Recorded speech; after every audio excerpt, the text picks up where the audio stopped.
Todos os dias nós vemos as ideias mais geniais que os nossos políticos têm para melhorar nosso país, né?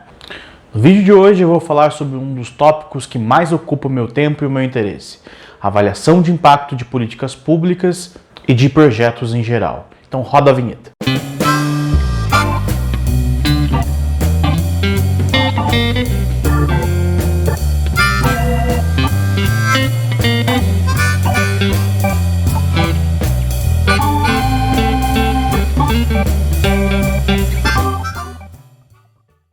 Suponha que você vire o prefeito da sua cidade. Aí, fazendo uma análise da área educacional, você percebe que os professores não têm a formação adequada, as classes têm turmas muito numerosas e não tem bibliotecas escolares na rede. Por onde você começa a arrumar a educação da tua cidade? Claro, você pode me dizer que todas essas coisas são fundamentais e que não tem que escolher entre uma coisa ou outra. Mas aí vem a questão: teu orçamento é curto e você vai ter que eleger prioridades. Aí você pensa: mas se o prefeito fosse menos corrupto, ele podia fazer tudo. Se ele fizesse contatos em Brasília, ele conseguiria mais dinheiro. Esquece isso, está fugindo da minha questão. O que eu te perguntei é: como é que você elege prioridades e, sabendo quais as prioridades, quais são as melhores formas de resolverem essas questões? Você tem muitas ideias, muitas maneiras diferentes de lidar com cada um desses problemas que eu coloquei.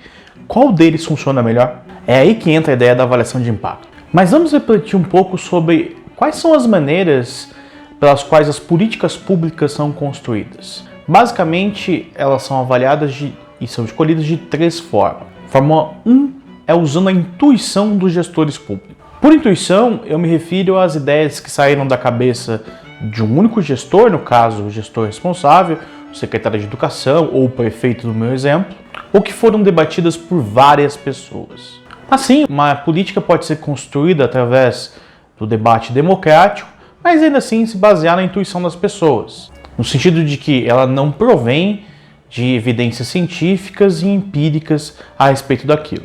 Isso não quer dizer que toda ideia que nasce do debate é ruim. Pelo contrário, toda ideia, antes de ser comprovada, ela é uma intuição de alguém ou de um grupo de pessoas.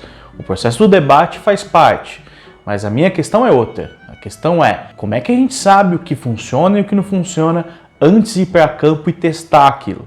E como a gente não sabe o que funciona, muitas vezes gastamos milhões de reais em uma política pública e não vemos resultado nenhum que a gente esperava. É o dinheiro do contribuinte indo direto para a lata de lixo.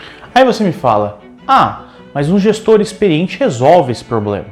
Mais ou menos. Primeiramente, os problemas mudam de tempos em tempos e podem surgir novos problemas para os quais a experiência não vai ajudar tanto assim.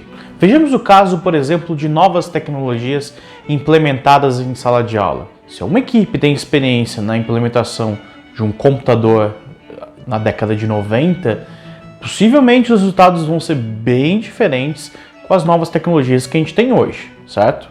E outra, a experiência pode ajudar em alguns projetos específicos, mas a gente sabe que conforme as coisas vão mudando, a depender do contexto socioeconômico, do momento econômico, do ambiente organizacional, tudo muda, os resultados podem mudar completamente. Então não estou invalidando a necessidade da experiência, claro que é bom ter uma equipe experiente, mas isso por si só não basta, não substitui uma boa análise de campo. A segunda forma de se lidar com políticas públicas, de escolher políticas públicas e monitorá-las, é acompanhar a evolução do antes, versus o depois do projeto. Analisar o antes e o depois leva em consideração o resultado de campo, e isso é bastante positivo.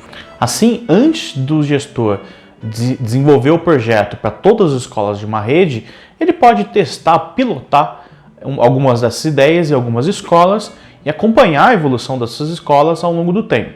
Mas tem um problema com essa prática, é o que a gente chama de raciocínio de contrafactual. A questão não respondida que fica no ar é: o que teria acontecido com esse mesmo grupo de escolas que recebeu o programa caso a intervenção não acontecesse? Se você acha que a resposta é óbvia de dizer: olha, teria acontecido o mesmo que tinha acontecido antes, quer dizer, nada na escola teria mudado, a resposta não é tão óbvia assim. Vamos tomar como exemplo um programa fictício de formação continuada de professores com 1 ano de duração. No início de 2020, a Secretaria vai às escolas e coleta informações que interessam como resultados da avaliação, como o desempenho dos alunos através de uma prova aplicada ou a taxa de aprovação. Após essa fase, uma equipe da Secretaria vai às escolas, promove um programa de treinamento de, 50 horas e após um ano retorna à escola, no caso 2021, retorna à escola para novamente coletar os resultados de desempenho dos alunos e taxa de aprovação. Para saber então se houve impacto do projeto, basta a gente comparar o antes e o depois, certo? Errado. A gente não tem como saber se os alunos melhoraram ou pioraram por conta do programa de treinamento ou por qualquer outra coisa que aconteceu durante o ano letivo, como houve uma melhoria na distribuição, na qualidade dos livros didáticos ou algum outro programa que não tem a ver com o treinamento. É aí que entra a história da avaliação de impacto. Ela resolve o problema, ou ela procura resolver essa falta de contrafactual, ou seja, de comparação. As avaliações de impacto são um procedimento ou uma metodologia que se origina dos estudos em medicina, nos testes de drogas. Para decidir se uma nova droga ou remédio tem os efeitos positivos esperados e não tem contraindicações importantes, os laboratórios selecionam 2 grupos para participar dos testes. Um grupo que vai receber o tratamento, o remédio no caso, e um outro grupo de comparação, muito semelhante a este grupo de tratamento, mas que não vai receber a intervenção. A gente chama esse grupo de controle. O grande segredo dessas avaliações é selecionar tratamento e controle de modo que esses grupos sejam muito semelhantes na ausência dessa droga. A melhor maneira de fazer isso é através de um sorteio de quem vai participar dessa avaliação. Assim como no caso anterior, também se faz uma análise de antes e depois, mas aí eu vou comparar a evolução dos 2 grupos, o que recebeu a droga e o que não recebeu a droga. No nosso caso, isso implica que eu vou comparar as escolas onde houve esse treinamento com escolas em que não houve treinamento algum.